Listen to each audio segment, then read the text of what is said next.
Hello friends, இன்றைக்கி நம்ம இங்கிலீஷில் பேசலாங்கிற நிகழ்ச்சியில் புதுசாக என்னெல்லாம் பார்க்க போகிறோம், ஏற்கனவே என்னெல்லாம் பார்த்துட்ருக்கோம் அப்படிங்கிற ஒரு சின்ன ரீகாலோட ஸ்டார்ட் பண்ணிடலாமா? எதுக்காக எப்போவுமே ரீகால் பண்ணுறோம், நம்ம இன்றைக்கான கிளாஸஸ் என்ன பார்க்க போகிறோங்கிற ஒரு கண்டினியூட்டி அப்படிங்கிறதுக்காக. அந்த கண்டினியூட்டி அப்படின்னு வரும்போது உங்களுக்கு கொஞ்சம் ஈஸியாக வந்து உங்களுக்கு ஒரு ஃப்ளோ கிடச்சிரும் இல்லையா? ஸோ அதுக்காக மட்டும்தான். அப்படி இருக்கும்போது நம்ம எதை பற்றி பார்த்துக்கிட்டு இருக்கோம்? டென்சஸ், காலங்கள் அப்படிங்கிறதான். என்னதான் குட்டி குட்டியாக கிராமர்ஸ் அண்ட் இங்கிலீஷ் இருந்தாலுமே இந்த காலங்கள் அப்படிங்கிறது இருக்குது இல்லையா? அந்த காலங்கள் தான் நமக்கு என்ன பண்ணுது, ஒவ்வொரு விஷயத்தையும் ஒவ்வொன்றா பிரித்து கொடுக்குது. அந்த பிரித்து கொடுக்குற விஷயங்கள் என்னென்ன, பாசிட்டிவ், நெகட்டிவ், இன்ட்ராகேட்டிவ்ஸ் இந்த மாதிரி பிரித்து கொடுக்குறாங்க. ஸோ அப்படி இருக்கும்போது அந்த ஒரு சென்டென்ஸை மேக் பண்ணுறதுக்கு ரூல் மட்டும் இருந்தால் போதுமா மேம் கேட்டிங்கன்னா, ஆப்வியஸாக போதும். ஆனால் அந்த ரூலில் என்னென்னலாம் இருக்கோ அது உங்களுக்கு தனித்தனியாக தேவை இருக்குது இல்லையா? ஸோ அப்போது ஒரு சென்டென்ஸை மேக் பண்ண ஒரு ரூல் இருக்குது. அந்த ரூல் யாரை இண்டிகேட் பண்ணுங்கிறது இருக்குது இல்லையா? ஸோ அப்போ சப்ஜெக்டை இண்டிகேட் பண்ணது அந்த சப்ஜெக்ட் நீங்கள் எப்படி எடுக்க போகிறீங்கன்றது தான். ஆஸ் வெல் முக்கியமான ஒருத்தர் இருக்கார். அவர் யார்? ஆக்ஷன். ஆக்ஷன் வேர்ப் தான் என்ன பண்ணுவார், அந்த சென்டென்ஸையே ஒரு பெர்ஃபெக்ஷனலாக வடிவமைப்பார். ஓகேயா? ஸோ அப்படி இருக்கும்போது அவர் வேர்ப் 1ல் இருக்கிறாரா, இல்லை வேர்ப் 2ல் வராரா, வேர்ப் 3ல் வராரா, எந்த ரோலில் அவர் வராரு அப்படிங்கிறத நம்ம அந்த ரூலுக்கு ஏற்ற மாதிரி கொடுப்போம். அப்படி கொடுக்கும்போது அந்த சென்டென்ஸ் வந்து என்ன ஆகுனா பெர்ஃபெக்டாக முழுமையடையும். ஓகேயா? ஸோ அப்படி இருக்கும்போது இன்றைக்கான வேர்ப் ஃபார்ம் என்ன, ஸோ இந்த வேர்ப் ஃபார்மை எப்படி நம்ம சென்டென்ஸில் ரூலில் அமைக்கலாம் அப்படிங்கிறத சொல்லித்தருவாங்க. ஸோ இன்றைக்கி நம்ம பார்க்க போகிற டென்சஸ் வந்து ஃபியூச்சர் பர்ஃபெக்ட் டென்ஸ்.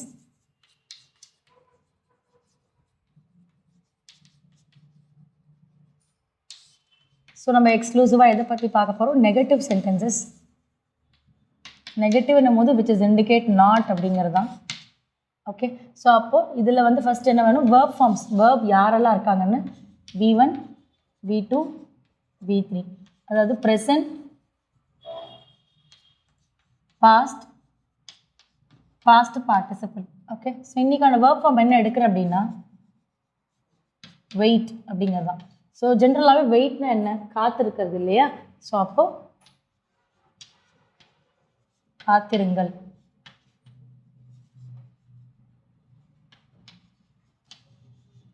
இதுவே V2 and V3ல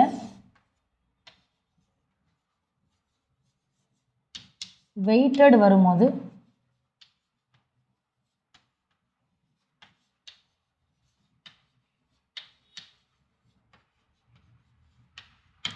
காத்திருந்தார் அப்படிங்கிறது. அப்போது வெயிட் அப்படின்னா காத்திருங்கள், வெயிட் பண்ணுறாங்க. வெயிட்டட் அப்படின்னும் போது காத்திருந்தார் அப்படிங்கிறது தான். ஸோ அப்போ ரெண்டு விதமான நமக்கு என்னாச்சு, டிஃப்ரெண்ட் மீனிங்ஸ் வந்து கிடச்சிருக்கு இல்லையா? Wait and வெயிட்டடுக்கு.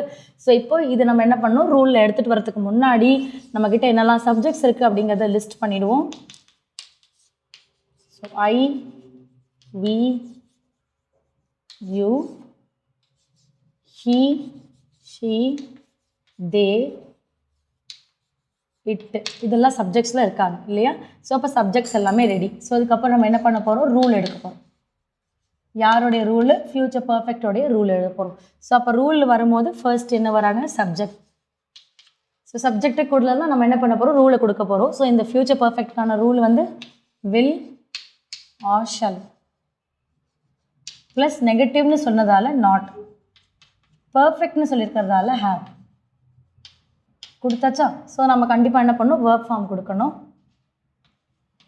So verb which is indicate V3.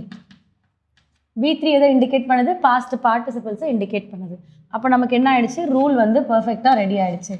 So rule ready ஆனதுக்கப்புறம் என்ன பண்ண போகிறோம்? சென்டென்ஸை மேக் பண்ண போகிறோம். So example, so the crown, so the crown அப்படின்னு எடுத்திருக்கேன் சப்ஜெக்டில். ஸோ வில் ஆர் ஷல் இல்லையா? will not, perfect வரும்போது have, and then V3. so V3 என்ன இருக்கு நமக்கு? weighted. so the crown will not have weighted அப்படின்னு இருக்கு. ஸோ அப்போ க்ரௌனுங்கிறது என்னது? கிரீடம் இல்லையா? ஸோ கிரீடம் என்ன பண்ணாது? காத்திருக்காது, முடிஞ்சிருச்சு. இதை இன்னும் நீங்கள் ஃபில் பண்ண நினைக்கிறீங்கன்னா வெயிட்டட், நான் அவுட் சைடுன்னு சொல்லிக்கிறேன், நீங்கள் வந்து அது வெயிட்டட் அவுட் சைட், வெளியேன்னு சொல்லிக்கிறேன். நீங்கள் நமக்காக, இல்லை அவர்களுக்காக, இல்லை இவர்களுக்காக, அந்த மாதிரி கூட நீங்கள் இண்டிகேட் பண்ணிக்கலாம். ஸோ அப்போது த ஃபர்ஸ்ட் வென் வந்து க்ரௌன்.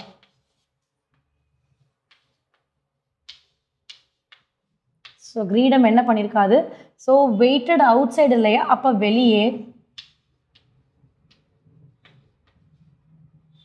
வெளியே என்ன பண்ணியிருக்காது? வெயிட்டட் இல்லையா?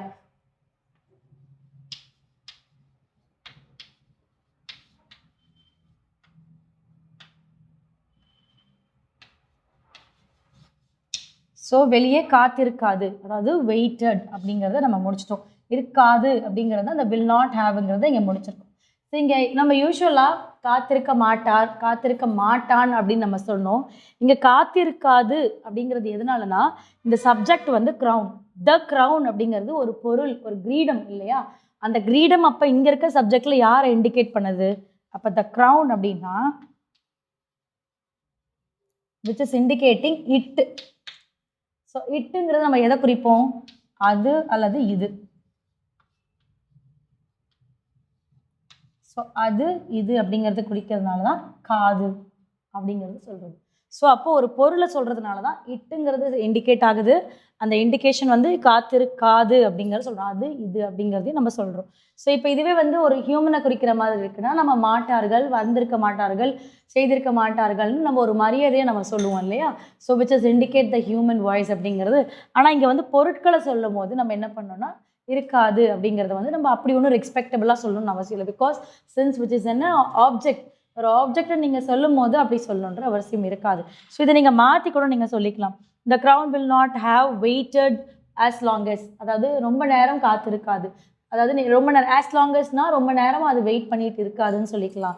ஸோ த வெயிட்டட் ஃபார் ரெஸ் அப்படின்னு சொல்லி நமக்காக அந்த க்ரௌன் காத்திருக்காது. நீங்கள் எப்படி வேணாலும் இந்த இடத்துல மாற்றிக்கலாம். ஸோ இந்த இடம்ங்கிறது வந்து நம்மளோட ஏரியா, நம்மளோட டிபெண்ட்ஸ், நம்மளுடைய ஏற்ற மாதிரி நம்ம என்ன பண்ணலாம்னா மாற்றிக்கிட்டே வரலாம் அப்படிங்கிறதான்.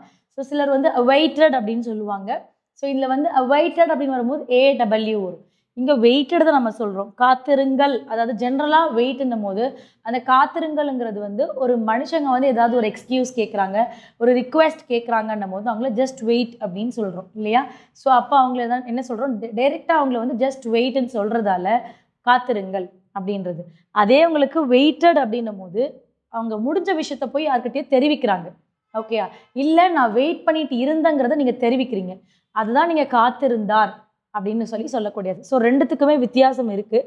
ஸோ அதனால் ஏன்னா நீங்கள் சிம்பிளாக கேட்கலாம், காத்திரு அப்படின்னு சொல்லாமே அப்படின்லாம். கண்டிப்பாக நம்மளுடைய சின்னவங்களாக இருந்தாங்கன்னா காத்திரு அப்படின்னு சொல்லலாம், இல்லை காத்திருங்கள் அப்படிங்கிறத நம்ம சொல்லுவோம். அது வந்து நம்மளோட டிபெண்ட்ஸ், நம்மளுடைய விதங்கள் தான். ஸோ இப்போ இன்றைக்கான வெர்ப் ஃபார்ம், இன்றைக்கான ரூல் வச்சு நான் சென்டென்ஸ் மேக் பண்ணியிருக்கேன்.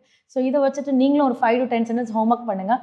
அடுத்த கிளாஸில் அடுத்த இன்ட்ரெஸ்டிங்கான சென்டென்ஸோடு உங்களை மீட் பண்ணுறேன். தேங்க்யூ.